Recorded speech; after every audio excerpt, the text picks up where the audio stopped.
കേന്ദ്ര റെയിൽ ബജറ്റിൽ കേരളത്തിനുള്ള വിഹിതം 3042 കോടി രൂപ. UPA കാലത്തേക്കാൾ 8 ഇരട്ടിയെന്ന് റെയിൽവേ മന്ത്രി അശ്വിനി വൈഷ്ണവ്. ശബരി റെയിൽ പദ്ധതിയിൽ ത്രികക്ഷി കരാർ സമർപ്പിക്കാൻ സംസ്ഥാനത്തിന് നിർദ്ദേശം നൽകിയെന്നും റെയിൽവേ മന്ത്രി പറഞ്ഞു. 3042 crore rupees allocation for Kerala. If you compare it with the UPA period, this is 8 times. The total investment being done in Kerala is 15,742 crore. 35 stations are being completely redeveloped under the Amrit Station program. 2025-26 സാമ്പത്തിക വർഷത്തിൽ 3042 കോടി രൂപയാണ് railway ബജറ്റിൽ കേരളത്തിനുള്ള വിഹിതം.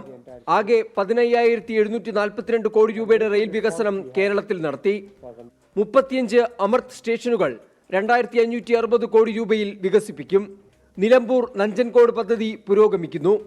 Sabari rail പദ്ധതിക്കായി ത്രികക്ഷി കരാർ സമർപ്പിക്കാൻ സംസ്ഥാനത്തിന് നിർദ്ദേശം നൽകി. അതിതുവരെ ലഭിച്ചിട്ടില്ല എന്നും കേന്ദ്ര റെയിൽവേ മന്ത്രി. റെയിൽവേ സുരക്ഷയ്ക്കായി 1.61 ലക്ഷം കോടി രൂപ ഉപയോഗിക്കും.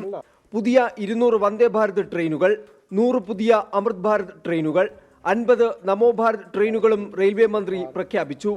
വന്ദേ ഭാരത് സ്ലീപ്പർ ട്രെയിനുകളുടെ ട്രയൽ റൺ പൂർത്തിയായി. ഉടൻ തന്നെ സർവീസ് ആരംഭിക്കും. തിരക്കേറിയ പാതകളിൽ കൂടുതൽ ട്രെയിനുകൾ വരുമെന്നും അശ്വിനി വൈഷ്ണവ് അറിയിച്ചു. 24 ഡൽഹി.